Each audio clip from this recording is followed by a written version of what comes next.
It's 11 o'clock. Magnificent. I'm archiving. We're good. Okay. Certain. So, you would give them the space. Well, bye, folks. I said I'd even buy the salt. I mean, I'd put in the and then after they got, and also they could cut wood from the farm for free, and then I'd buy the wood. I said that's where I am, and it's like, really, you do? All right, I got the answer is yes. Yeah, I would. Yes, I would. Yes, I would. Be the name of my company. Yes, I would. No. Okay. Enough chatter. We got a show to do here, man. Chatter. Science chatter. Boom, boom. All right. That was nice. That was It subtle. was nice. That was It's always lovely. nice here at Radio Science News when It you get to is. hear the maracas going off into the distance. I love it. Yes, I love, All right. I love Well, it good. when they like leave. Good and go morning. away.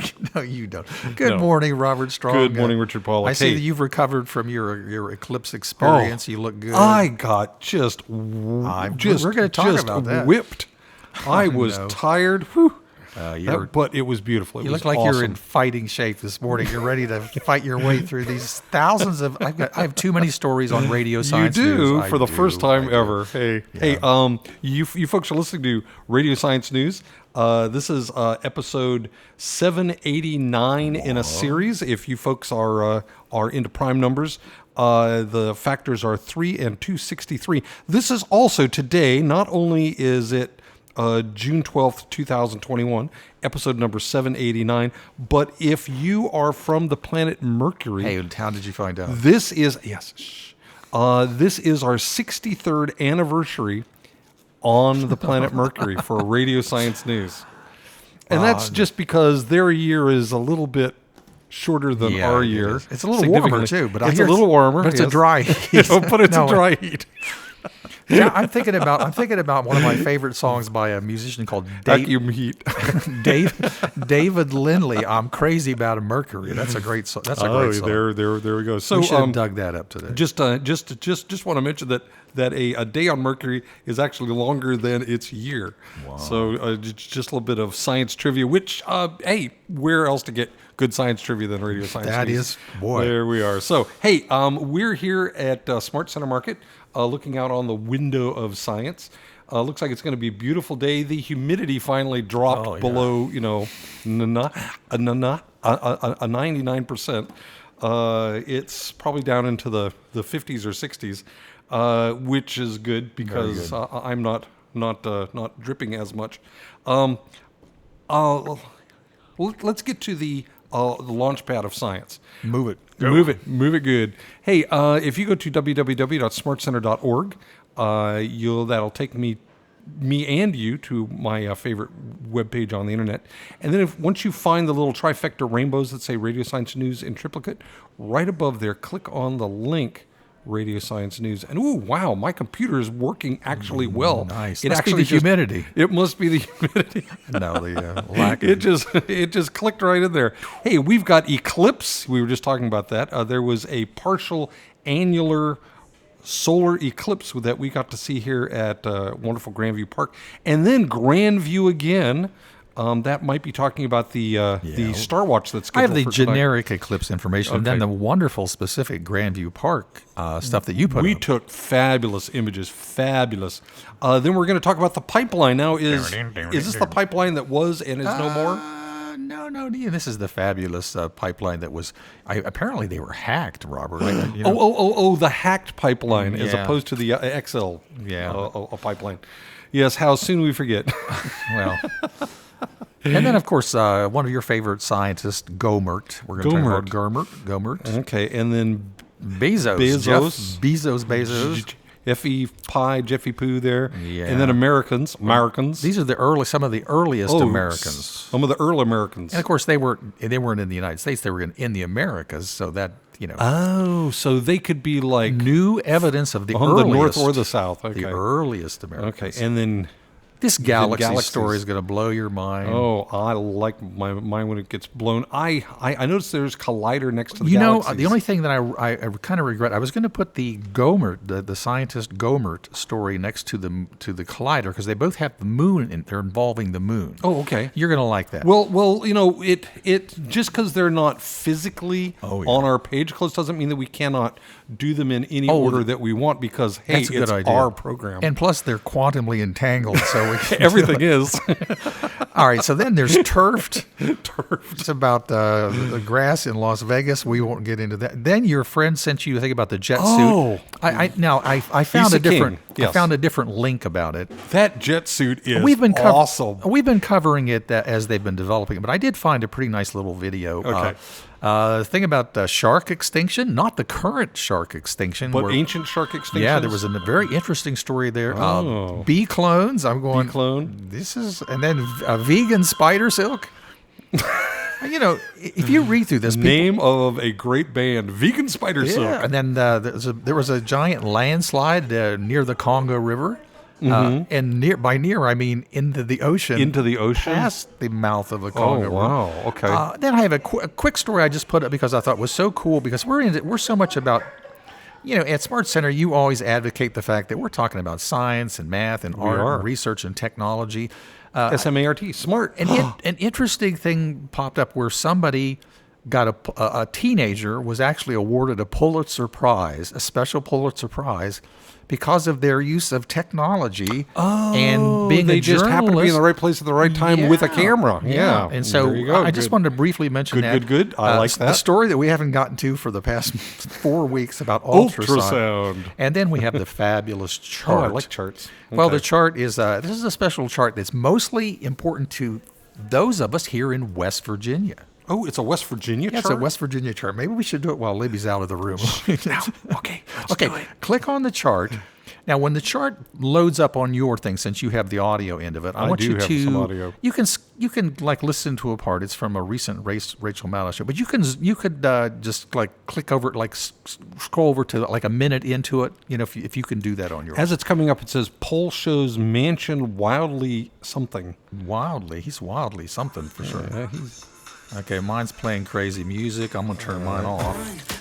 all right. Oh yeah, that's a little Okay, sand dance. I'm going to turn the sound Yeah. So down. the reason why this is such a clear-cut piece of data in terms of. Okay, so when your For some starts, reason, I cannot seem to turn the sound off. it won't. No, Okay. it's cool music. Let's kind of stuff we Conservative listen. Democratic Senator Joe Manchin Okay, from let's West listen to the Virginia. beginning. He's the only Democrat in the Senate who has not signed on to sponsor the voting You rights probably bill. heard and about this this, weekend didn't you, said he Robert? doesn't Yes, I did. support it.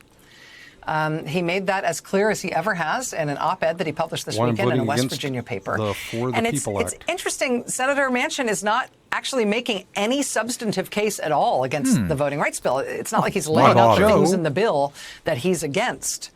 He says he's against it purely and only because there aren't Republicans who will vote for it. What? I mean, Republicans wouldn't vote for COVID relief either, and he supported that. Well, okay, we don't But want to apparently get on voting embroiled. rights. Go ahead and can you pull it over Republicans to saying about no, a minute? regardless of 1 minute. Yep, Okay. it's okay. So I'm going to go over to Because one of the big 60 things- seconds. Yeah, one right of the to things there. that Senator Manchin says is that he has to represent his people. Right. He He does can't have just to represent he just us. can't go along with like and when we say his people, the citizens of West Virginia. that includes you and me. Sure. Now, so Okay. go ahead. Go ahead and play it and from trying there. to get anonymous dark money out of politics. They polled West Virginia voters. Here we go. The margin of error is plus or minus 4 points here. Look what they found. This is Joe Manchin's constituents. On the COVID relief 64% bill, which Joe support. Manchin voted for, that bill is wildly popular among 31% West Virginia voters. opposed. COVID relief has 64% support in West Virginia. That's huge. Wait till you Then hear they the rest polled of it. on Biden's infrastructure bill, the American Jobs Act. Incidentally, that's another bill that Manchin says he won't vote for American unless Jobs Republicans Plan vote for it is too, regardless of 68%. why they're voting no. The infrastructure bill is even more popular among West Virginia voters, right? COVID relief has that huge number in support, 64% support. The Yeah. infrastructure bill is even higher. What? In West Virginia, that has 68% support for the Okay. infrastructure bill, the jobs bill. A winning 9% But now look opposed. at this. The third piece of legislation they Oh, polled on in West the Virginia For the People Act, is the For the People 79%. Act, the Voting Rights Bill. 15% It is more opposed. popular than COVID relief. It is more popular than the infrastructure bill. They had 64 and 68% support for those two things. And the this voting is rights plus or minus voting rights 4%? bill has 79% support among West Virginia voters. So, 79%. Joe, why aren't you support among supporting Democrats, the 81%. people that put you in support office? among independents, 79%. Support Oh. among Republicans in West Virginia, 76%. 76% More Republican than 3 in support? 4 West Virginia Republicans Wow.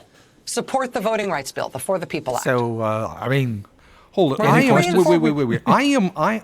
I'm going to stop right there and Yeah, do that's the all the math. data. That's so all it the says data. for the People Act, West Virginia likely voters for the Republicans, 76% or 3 out of 4 say that they support it. 16% or 1 out of 6 oppose it. Now, being that you're not a Republican, Joe, you're a but it would- Democrat. But it wouldn't Why matter are what you you not- If, Yeah. if your entire argument is that you have to do what the people of your state want you to do, then I just rest your case. Well, I'm if it just saying. says that the Democrats are 81% for, the independent cats are 79%, and the Republican cats are 76%, that looks like a support. Well, I'm just going to say, if this were a Perry Mason episode, I would just go. I "Thank rest you- my case." Thank you, Your Honor. Thank you, Okay. Your Honor. All right, so put him in jail. I just wanted Yeah. you to know that this, Wow. in terms of the charts, Joe, what are you doing to us? the charts that we put up over the past years or so, probably none of them have, I think, been as clear and astounding as this one. So anyway, if the premise is that you can't be pushed around and you have to do what your people want, then I'm Do just what your gonna- people want, then Joe, do what your people want. And Well, that's this is this is This is astounding. math. This isn't even third grade math. This is first grade math. The bar for support is longer than the bar for for the oppose. A kindergartner could see this. I think I see it. All right, let's go to You the do. Let's run back to the eclipse. Let's run back to the eclipse. We're going clear to the other side of the thing here. Now, the first one I have, Robert, I'm going to click on it just briefly Okay. because I want people to know that if you want your information from the New York Times, and this is really kind of nice, and folks up in Sudbury, Ontario, where they were in the Complete Path. This has got great information, lots of charts. If you look at it, you'll see that, for example, our area was not in the Not right in path. the best of paths. No. And this has some great pictures in it. But okay, so you can look at that in your spare time. I want you to go. Well, I just want to say that the picture that there's a picture that just came up. Yeah. Looks as good as the pictures that we took All right, so go to the next link, which is Grandview, which means eclipse at Grandview Park. at Grandview Park. We had a fabulous, maybe not a Pulitzer Prize-winning photographer, but we No, had, not anywhere close. But when you click on it, you will see that your sweet wife Elizabeth put up at the Smart Center Market Facebook page, and this I was able to get it. You were using pretty expensive equipment. I I noticed you was had using a handheld. a very simple camera that I handheld up to a solar filter. Wow. And actually, the first picture, the one in the my upper right, I took that through what? Through eclipse shades. I took that through a pair of eclipse shades. Yeah, Yeah. Well, listen, as easy as that. But see, that's the elegance of doing something with just what you need and no more. So handheld camera, we can tell Canon PowerShot SX4, 10, handheld, no tripod. But of course, when you're working with something that bright and Yeah, it would goes be good. really quick. But now I'm going to say, from my site, which was almost the same as Grandview Park, for 12 to 1,300 feet. Yeah. We were kind of in that fog stuff. Yeah. But I concurrently had the NASA video feed, and then I could see, I had to watch through the trees to get. Yeah. As I was watching the video, I noticed the same thing, that your pictures at the point where it started to look like the Death Star. I got a Yeah, little it was concerned. cool. Isn't that a cool picture? All right, so you did a great job Well, thank with the you. photography, and again, while we're here, I think we should mention, aren't you going to be back there again? We are going to be today? at Grandview Park tonight Right. from 8 until 10 p.m. We're going to be at the Zipline Adventure Area Park, and we're going to have all kinds of neat things to look at the nighttime sky. We're going to be there at 8 o'clock we're going to be able to watch that giant glowing orb in the sky that was rising for the solar eclipse. We're going to watch it set. We're going to have some safe It's viewing. 11:15. Thank you, Zarvox. We're going to have some safe viewing things to watch the sunset through the telescope. We're going to watch the crescent moon and the Earthshine. That's the reflected sunlight off of the There might be surface of the Earth back onto the moon. As opposed to moonshine, which people Moonshine, will which be there will drinking be up a lot there of in too, Marshall I'm County. sure. Yes. I know that's And then, of course, we're going to be looking at the planet Venus as it sets, and Mars overhead. Being that the moon is not going to be very bright because it's going to be in a crescent phase, we'll be looking at some deep sky objects towards the end of the star watch. Now, because it's June, it's not really ever going to get completely dark before the end of the star watch. So what we're going to do, we're going to look at some stars and some constellations and any of the bright deep sky objects. Well, I'm just going to say, good It'll job. be awesome. Good Thank you. job on the eclipse. Well, thank you. Thank you very much. And I'll tell you what, that's a good time up there, especially on it. We have this day that we have now been delivered. This somewhat lower humidity and hopefully very clear sky should be cool. All right, Robert. I know I've been following this pipeline story. Pipeline. Get your pipeline. Mostly I've been following the pipeline story because I've been waiting for the price of gas to drop back down to where it was before the pipeline was isn't that stopped. interesting? Being Because- that we had nothing to do with that. So there's a lot to cover. There's only one real thing I want to look at in this story. It is the fact that, again, I was telling my wife, and she says, well, sometimes you notice quirky things that maybe other people don't care about. I was saying, doesn't anybody else notice this? And Does she says, anybody else care? She says, dear, they notice it. They just don't. care. about it. Okay. Oh, okay. I So, see. so this story, we've been following this, and this is about the Colon Pipeline. The Colon Pipeline, The yes. Colonial Pipeline. Okay, so this is from NPR, and we could listen to it, but we're just going to talk briefly because we have Okay. too many stories to get into. So the big deal is the Department of Justice has found. Now this is the new Department of Justice, not the old one, okay. not the Bill Katie Bar the door one. The Department of Justice has found and recaptured the majority of the ransom paid to Dark Side Network. And I find that fascinating because I didn't think you were supposed to be able to do that. Oh, see now Robert, you have noticed the same thing. I've been that drinking I the Kool-Aid, noticed. haven't I? Okay, so now here's the thing. It says they got 63.7 bitcoins out of the 75, which was about 4.4 million that was paid by Colonial Pipeline. And now the only other, I'm just going to say, this has a lot of interesting things, but the basic point is, I'm just going to say that somebody was able to basically hack their whatever it was. And then like, oh yeah, your Bitcoin is traveling from here. They followed it through its path and all this kind of stuff, And snagged it they somewhere said, along the way. Yeah, before you pick it up, we're going to. We And will. then they Okay. took the time to see, all the. So I'm thinking, so the two things were. First of all, not that this is going to slow down a lot of people doing their ransomware, because they're probably going to say, well, we're just not going to hit big targets, or we'll just go for mom and pops, or whatever it's going to be, and it's a very huge problem. But the other part would be for everybody. I mean, I'm watching these commercials on TV about how you need to get into cryptocurrency, Right, and yeah. there's Bitcoin, but now there's the second most popular one. You can get into it, I don't know, grayscale. On the ground floor. Well, and the whole thing about all this, and I was just thinking to myself, okay, the other story of Bitcoin that we could have spent probably too much time on was that Elon Musk bought a ton of Bitcoin. Do you remember Yep. when he did that? Yep. And you know what it did? It went way up. And guess what? and then he sold it. Well, I know that's what What an coincidence. interesting. Pump and dump, but no, that's a classic know, stock I know. market thing. Yep. But the thing that I was looking for, and I couldn't find a chart on it specifically for Bitcoin. Maybe we'll come back. But the whole thing about Bitcoin is like, you don't know what some comedian did a joke about it, because part of the reason why they didn't get all their money back was I think Bitcoin had dropped between the time they. sure.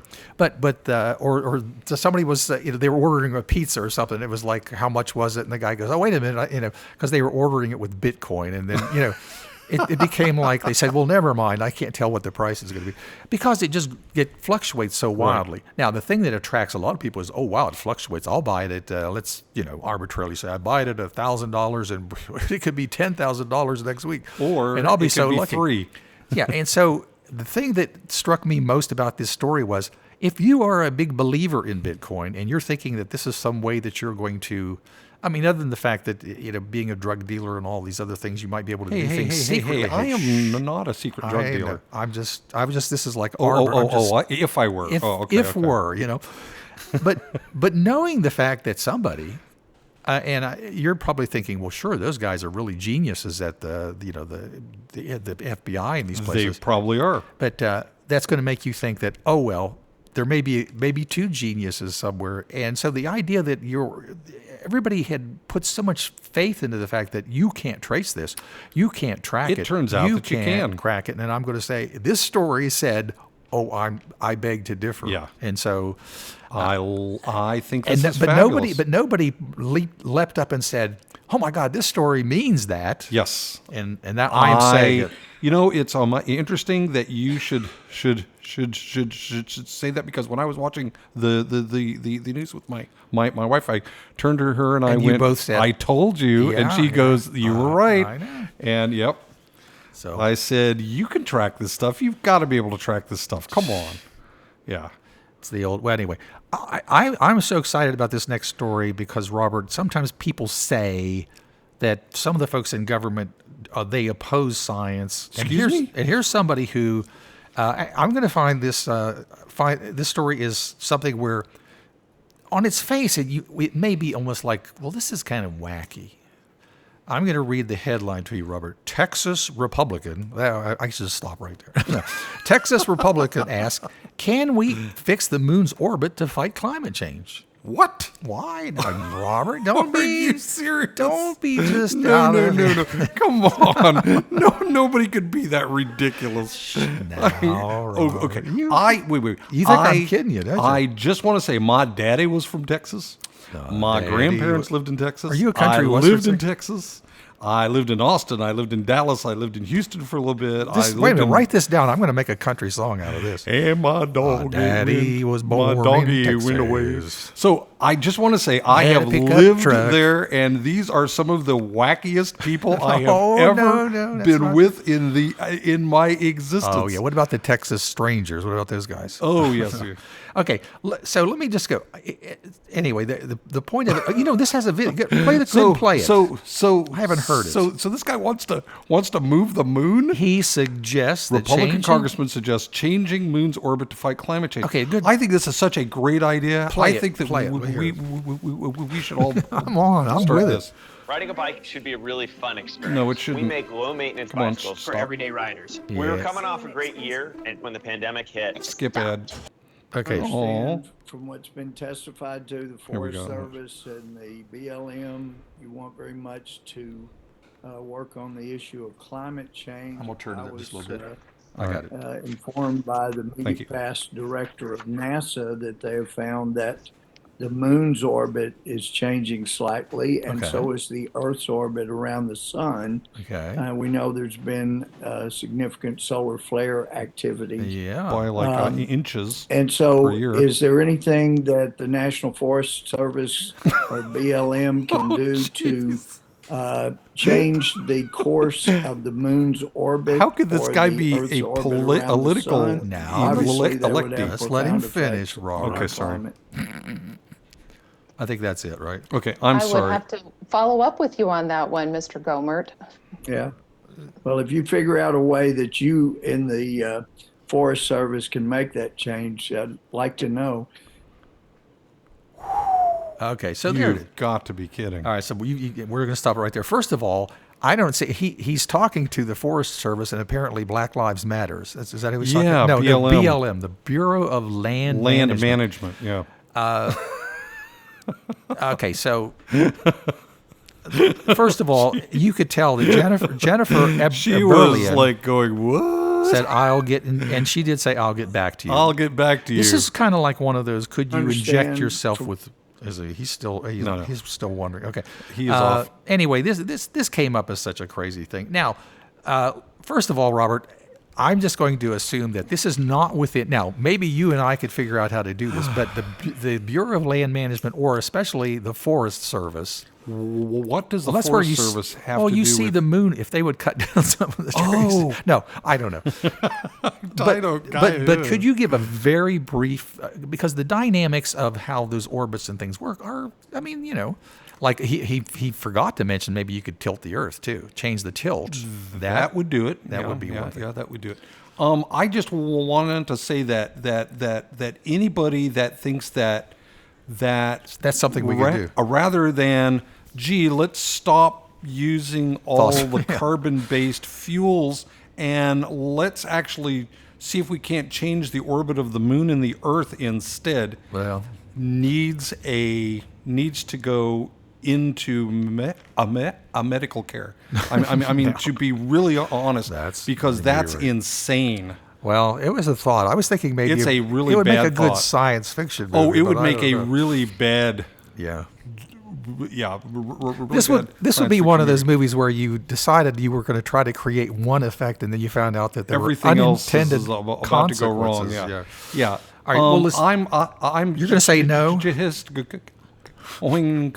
to say that the chances of this working with any of the science and the various technologies that we've got is essentially 0.0000. Oh, that's pretty good. 0.0000000. You don't get any more zeros 1%. It's not going to happen. I cannot imagine that somebody with a straight face that claims to have gone on to school, much less college, would ever consider this. When Smokey the Bear comes to your smart and center and says, says, "Hey, I told let's you so." move the Earth." Sure, Yogi.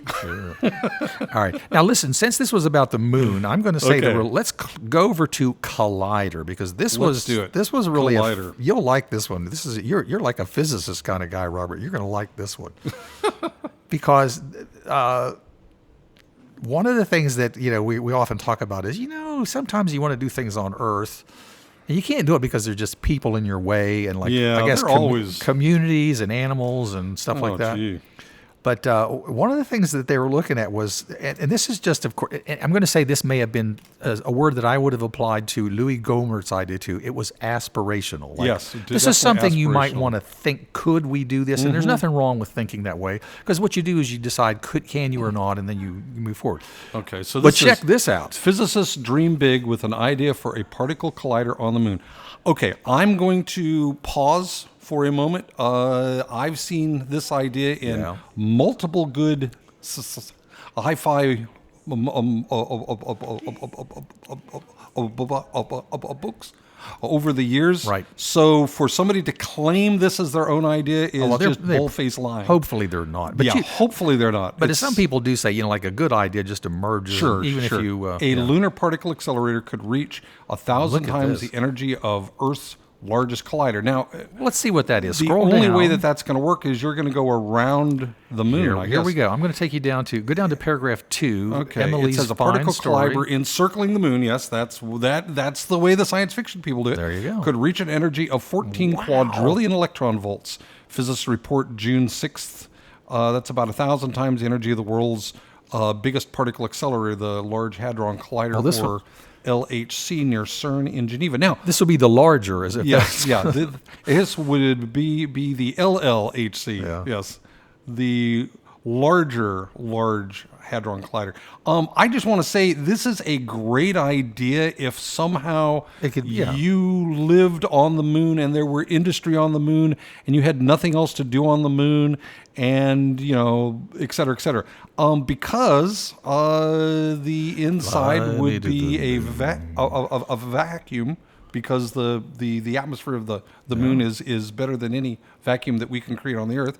The only problem is that to build something that essentially encircles the moon. Oh yeah. Well, again, it's very aspirational. I mean, I love the idea because this would be the kind of thing that, as they said, well, you could build bigger ones on the Earth, but you have to think about where you're going to put them.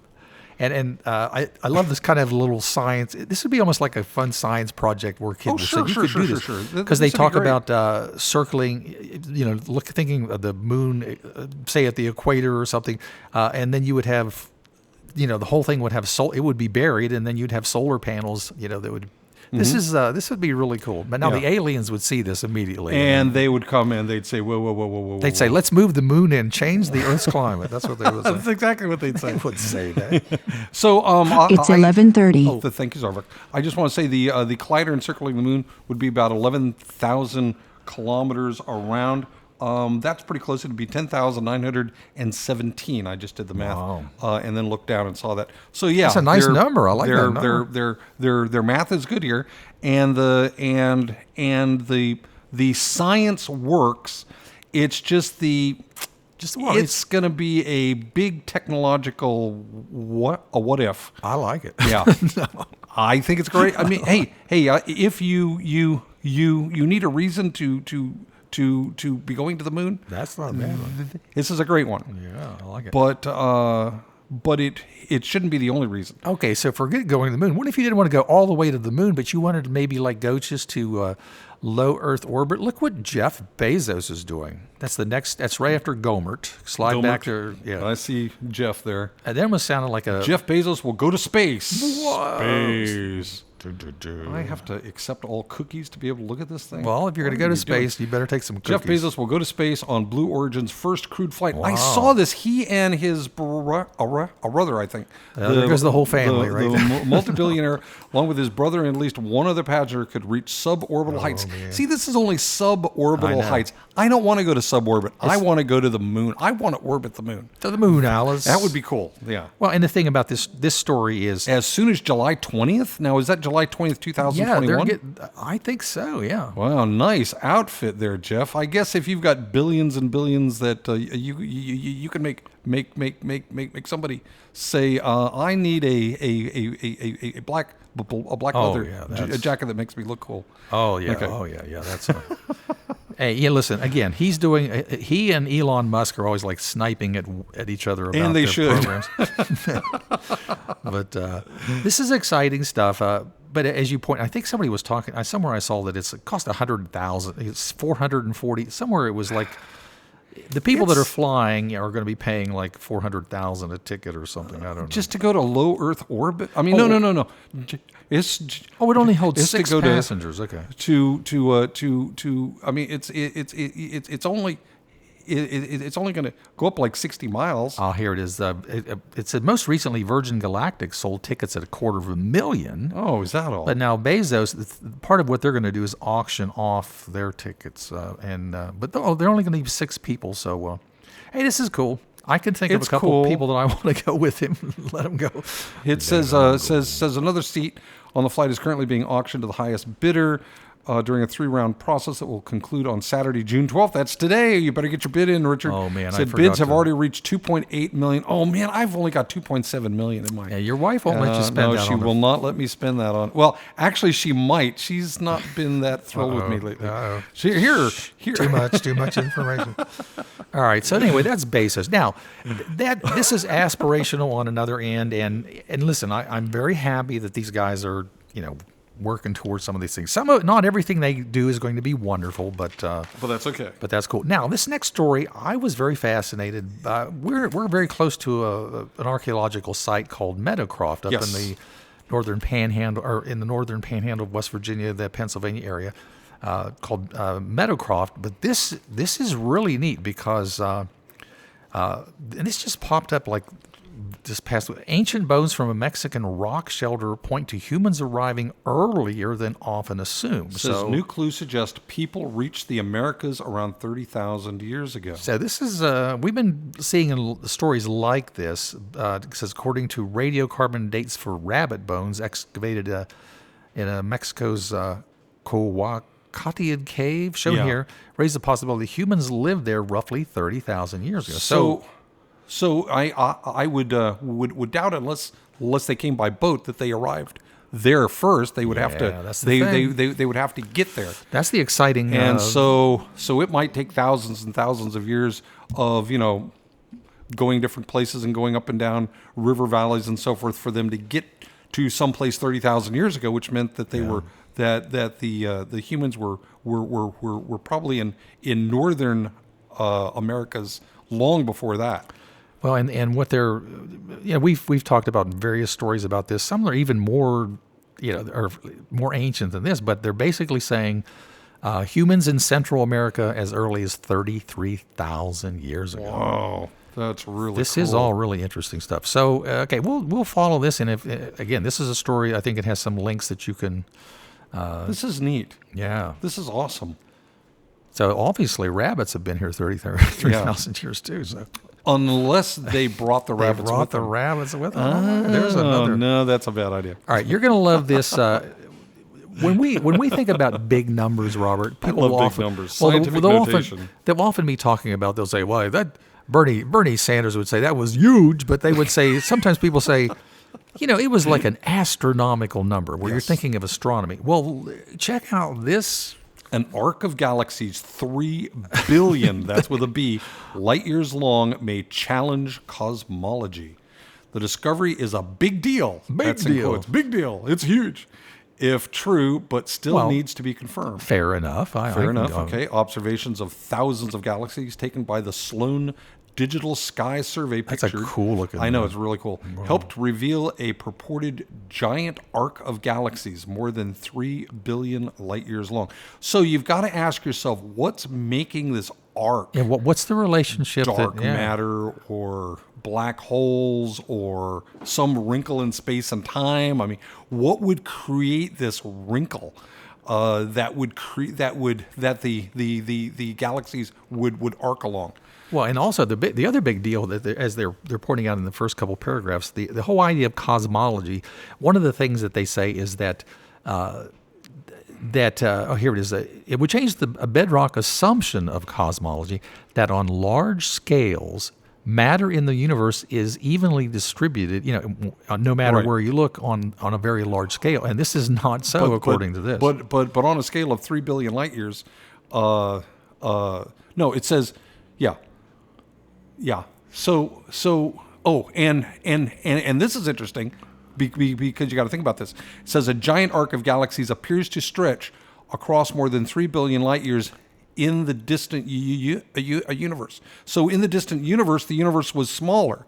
So the actual scale compared to the overall universe would be even larger than if it was where we are now, which means that whatever made this giant arc was a significant fraction of the size of the universe itself. I mean, that is just mind-boggling.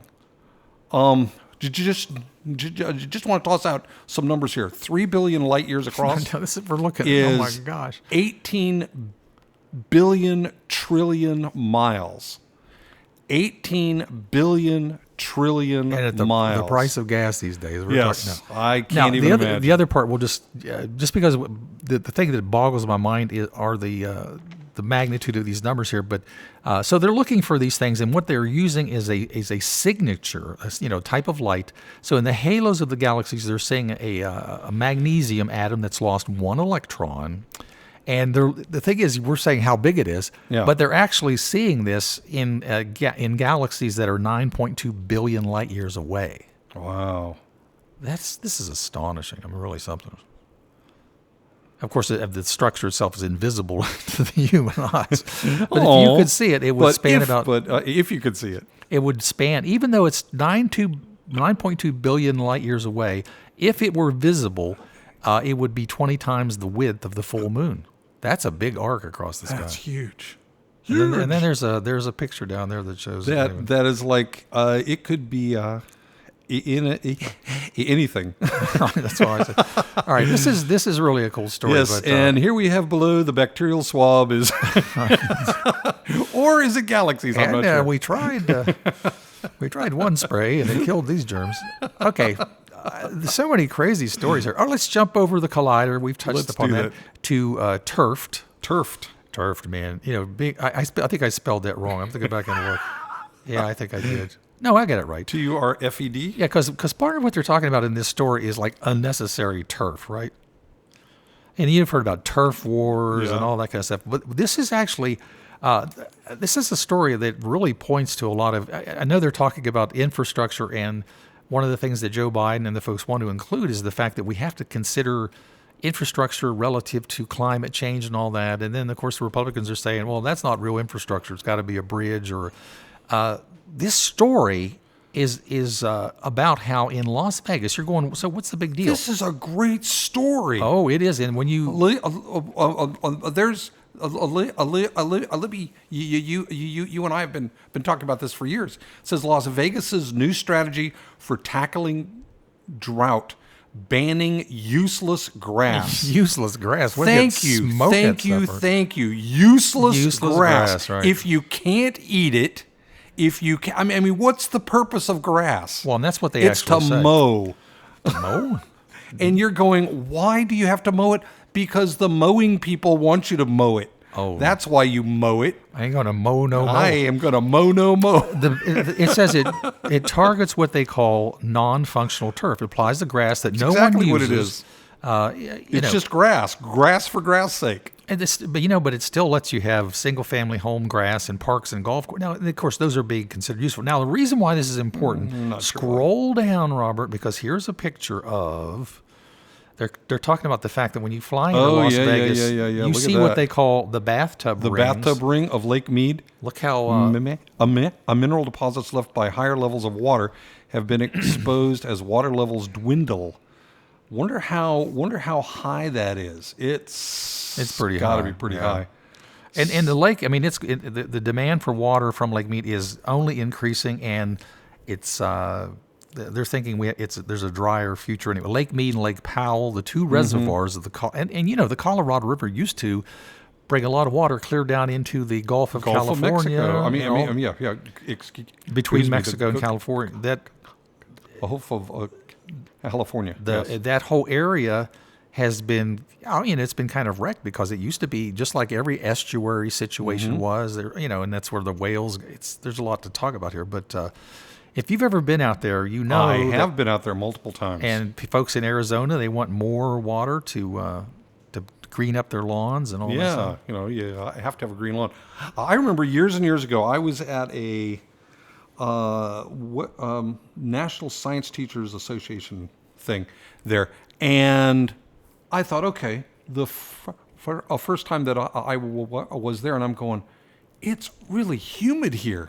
And I'm going, why is it humid here? So I was looking around. It's like throwing hot water on a stove, and right? there are these fountains and misters, Yeah. All trying to keep everybody cool. Well, what you do if the air is dry, it's just going to suck that water right into the air. And I was talking to a hotel worker that had lived there for 28 years, and this was years and years ago. And he said, when I first arrived here, the sky was deep blue, and it was 5% humidity. He In said other words, a dry heat that you can tolerate. It almost never rained. He said, it's so hot and humid now. He said, I can't stand it. Oh man. Yeah. Well, and if you can't stand the heat, get out of Vegas. That's Get what I out of say. Vegas. It's talking about it says by ripping out what they consider something like 21 square kilometers of grass That's in that a area. great idea. They estimate the region can reduce annual water consumption by only 15%, but that would be saving 14 gallons per person a day, which Wow, means that's a lot. which maybe you could means you could drink that water or something. What a thought. Okay, You could wash your car. no. Yes. I have mine dry cleaned. I just take mine to the dry clean. Okay. Now, I only said that because I saw the word suit in my next story. This video of the jet suit is actually not as new. I know that we're going to get a Ralph Lauren commercial, which you can skip, of course.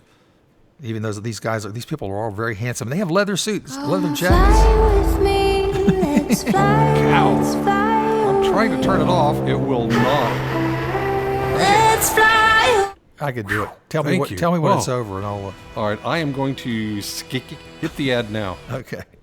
Wow. There. All right. I'd be the first to admit that we went down this road really at the beginning for the pure joy of taking on a challenge that was largely thought to be impossible. There was no textbook on how to go and do this. This is flight suits are I'm Richard awesome. Browning. I am founder and chief test pilot from Gravity, and we build 1,000 horsepower jet engine flying What? suits. 1,000 For the horsepower? last few years, Browning and his team have tested every possible design and Well, no, they configuration they could come haven't. up with, No, all they in an haven't. effort to make this a reality. The origins of the concept were all around some of the inspiration from my early life. I used to fly model gliders and model aircraft with my father. He was an aeronautical pretty engineer. impressive, His father Lou. was a pilot, so I guess it was in the blood. But Or fulfilling something. his dream of flying required real physical It's demands, too. 11:45. I spent some time in the Royal Marines Reserve, and the time in the military and all the Well, sports yeah. I pursued after that taught me a lot about the capability of the human mind and body. I'm no great athlete, but I did learn a lot about how if you focus the human form on a challenge, whether you want to be an ice skater or a gymnast or whatever, it is amazing how this machine can be adapted. I got to the point with this calisthenics bodyweight training where I could support my own weight in a number He of looks different kind like of he's in unusual pretty good positions, shape. like Well, flags, yeah. for instance. And I thought, well, if you just replace that hard structure that I'm holding onto with actually a form of thrust, I can hold my body in any number Yeah, of different kind right. of flight Good- positions. good So point. as ludicrous as that sounded, I thought, well, let's just go and experiment with it. First, he needed Nice to figure thought. out how to stay suspended in the air. The form of Oh, I could thrust do I that. landed on was gas turbines. Gas turbines are notorious for being very small form factors, extremely aggressive. One gas turbine weighs 5 pounds and puts out about 50 pounds of thrust. So, in 2016, Browning started cool. testing different components and variations. This is So having awesome. experimented with one, we went to 2, and then went to 4, and it was getting increasingly compelling. Oh, but that's things so didn't neat. always go quite so smoothly. Oh, Through lots and lots of great. trial and error and constantly failing, to be honest, and learning all the time from those safe fails, we got to a point where we managed to achieve a flight, and that was 2 engines on each arm and an engine on each leg. But And there were on each basic leg. problems at every Oh. stage, starting with the decision to have engines on each leg. I Well, would There's not a number do of that. interesting No. challenges with that model. The problems included the engines being only 3 or 4 inches off the ground in terms of the exhaust thrust. The violence of air coming out of those engines at about 1,000 miles an hour and hitting even concrete. You could see a smooth concrete surface would start to become pitted from the sheer violence of that air. Yikes. And yet, as you move them Don't away, walk on my the carpet. violence of the velocity drops off. There was also a challenge with having the engines on the legs in that if you happen to vector your arm engines anywhere near the intakes of the lower engine, we realized that your inducted air is going in, and that would then spike the exhaust temperature. Right. You could see a little puff of sparks, and the engine would just shut down. Wow. So that was another good reason for not having engines down there. And Yeah, finally, I think there's that's a strange bad human idea. behavior we learned, which is that when your feet feel the ground has left them, they almost want to pedal and scrabble Mm-hmm. around looking for where that surface is. That's not helpful when you've got 50 pounds of thrust. Well, coming that'd off like each flip leg. you right over, Those which it problems led to did. the solution of actually moving those engines slowly up the body and then consolidating them into one. And essentially that created a skirt, all at the same altitude in the Jet body, skirt. which can be That likened won't- to don't the try 3 to legs sell of a that. tripod. There's thrust coming out of each arm and then essentially a third leg coming out of the back of Ah, your body, the which tripod. provides that uncanny stability. And that's how we Tripod learned of to the fly. forces. I can step you See, through what what a the thought. components are. So Perfectly you've essentially got logical. an arm mount. Your arm goes inside that aluminium 3D printed tube. You've got a micro gas turbine on each side, and you've got the same on the other side, obviously.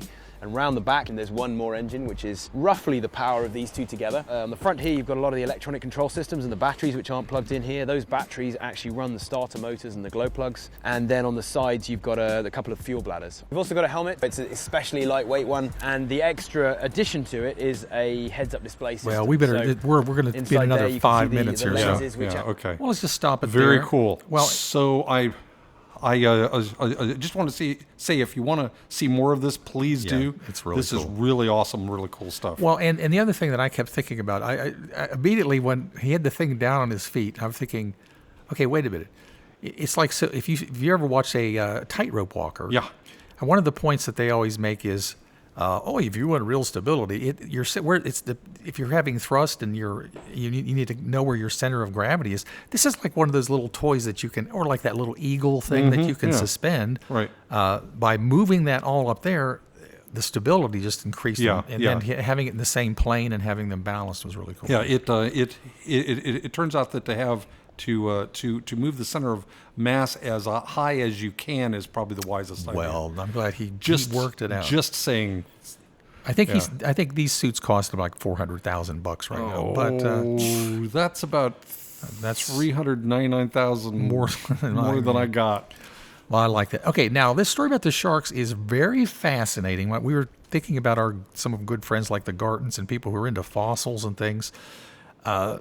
not only is this the first, when I was looking around for this, because I had seen it somewhere and I was trying to find it again, when you talk about shark extinction, one of the things I want to say up front is that the real issue with shark extinction is it's sharks and rays and things like that are really in trouble today from overfishing and all sorts of stuff. But this was about, if you scroll down and take the time to read it, it talks about the denticles. When people talk about a shark skin suit, it had that look because sharks have these, all over their skin are these very small scales that they're kind of like teeth that protect them. Yeah.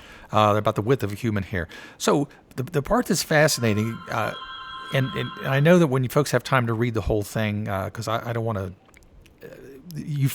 what they were finding was that for a long time in the fossil records, the amount of fish teeth to the denticles was a percentage that they could track pretty well. So this guy got a big bunch of red clay from a Pacific Ocean seafloor, and it had fish teeth, shark denticles, and all kinds of other stuff. And so he's got his microscope and his paintbrush, and he's going through, and they're calculating, these layers.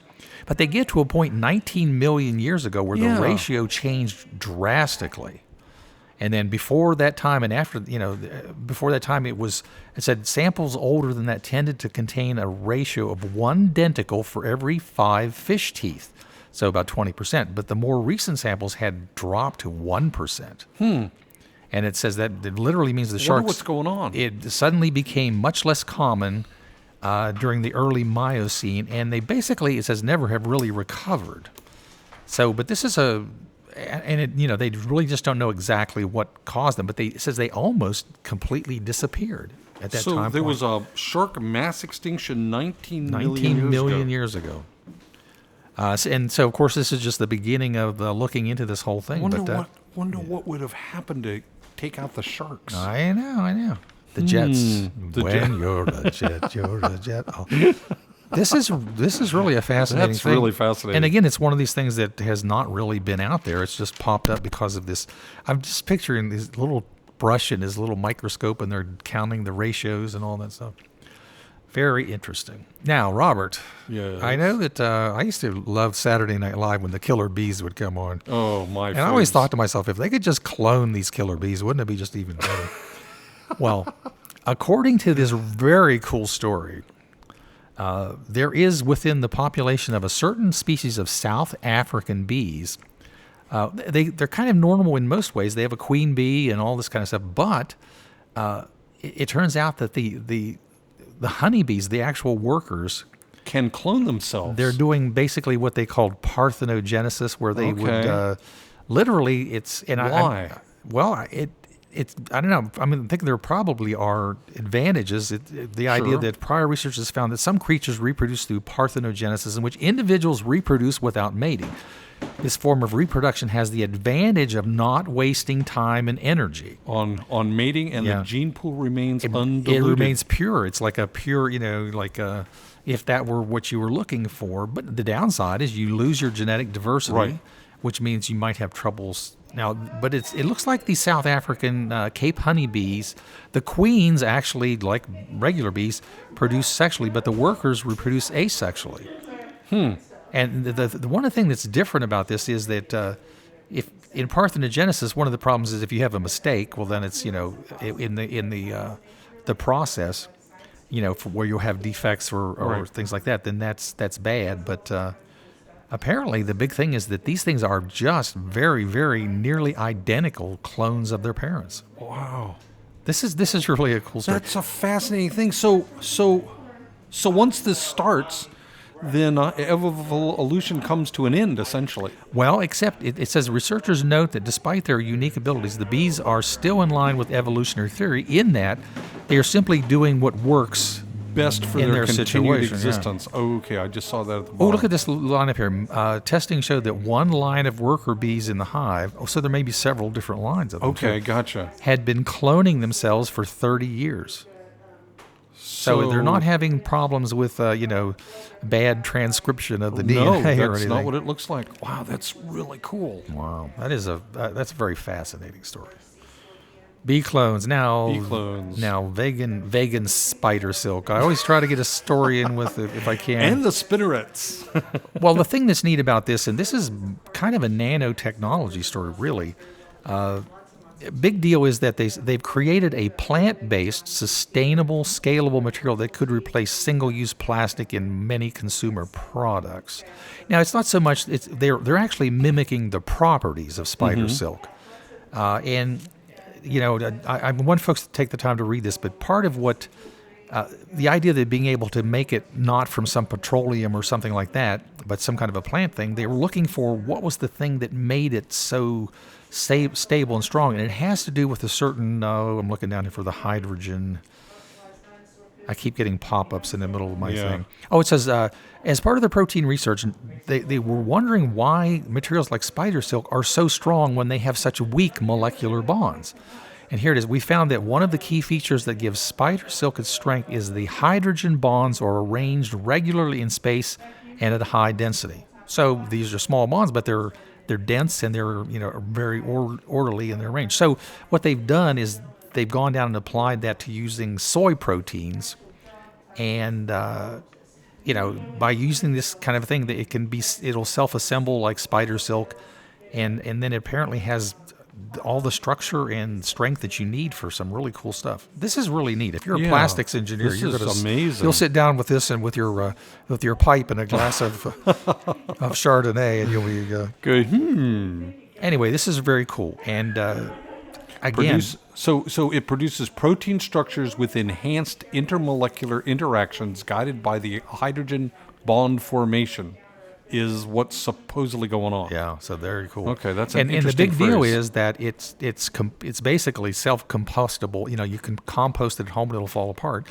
It doesn't. I like that. This is really good. Huge plastic pollution problem in the world. So does that mean that if we started making our plastics out of this, that the problem would come to an end? It'll take a while, but Okay. because you're going to probably have arguments from the petroleum industry. And all No. that. I'm just saying it can happen. Okay. So I believe you. I love this story about the Congo? giant avalanche in the Congo, because you're going, man, that must have been serious. 'Cause they just had a big volcano there too. Yep. I wonder if those are related. I would say I think yes. this may or may not have happened in the same time frame. But this particular underwater avalanche Continued for 2 days. that was at the mouth 2 days. at the mouth of the Congo River. Boy, I'm thinking, what a fascinating place this is. It says it occurred underwater off West Africa in a deep canyon leading away from the mouth of the Congo River. Something in excess of a cubic kilometer of sand and mud descended into the deep. Colossal flow kept moving for 2 whole days and ran out for more than 1,100 kilometers across the floor of the Atlantic Ocean. Wow, this is really something. And one of the things, they wouldn't have seen it. Now, this has some real cool things, and there's a way you can fly through this canyon. I'm thinking about when people are living on the ocean, this will be like it's just such a fascinating thing. I'm not going to try to do it now because we're going to run out of time. But the only way they actually found what was happening was that there were ships that were either repairing or laying cable or something. And part of the way they can detect damage to the cables is things will either break loose or float up. And it was kind of like there was a slow-moving thing where they were just like, So anyway, cool story. And part of it has to do with, again, you wonder, is climate change an issue? The huge flooding. If you scroll down, there's a thing from a NASA Worldview image that says, flood in December 2019 saw 70,000 cubic meters of water per second pass Kinshasa, the lower Congo. And it was responsible for pushing sediment to the head of the offshore canyon, which then triggered that. Sure. Wow. This whole story is just really... Yeah, I am going to need so big. to read through this. It's so big, and somehow we just completely missed it because not important to us, I guess. Well, also, it was under the surface where you did not see it. Here we've got just a few seconds before we got to... Well, I'm just going to say, take a look at this cool story. The Pulitzer Prize is about the young teenager who filmed the George Floyd situation. I was wondering if that... And that's exactly what it was. Let's take a quick... We're going to make it to the ultrasound story. I want you to read the Pulitzer Prize one because it is so cool. Let's jump to the story we've neglected for so long. All right, let's do it. This is really cool because they basically have found a way to warm up. Now, there are certain things within your brain, neurons, that if you were able to actuate them, you can really do some good for people that have Parkinson's and a bunch of different things like that. Usually you have to implant some kind of a device. But this new approach is using ultrasound that will then transfer or cause certain areas of the brain that are deeper, or that would require an implantation. And they have a big long word. It's thermogenetic, but anyway, the idea is that this particular technique allows people to induce heating and then really benefit these patients. So this is a very cool story. Cool I've stuff. got about 15 seconds to ask you to. Thermogenetics. Yeah, so read this, and then please join us next week for Radio Science News. We're here from 11 till 12 Saturday mornings, and on the webpage you can find ways to see it again or hear it again.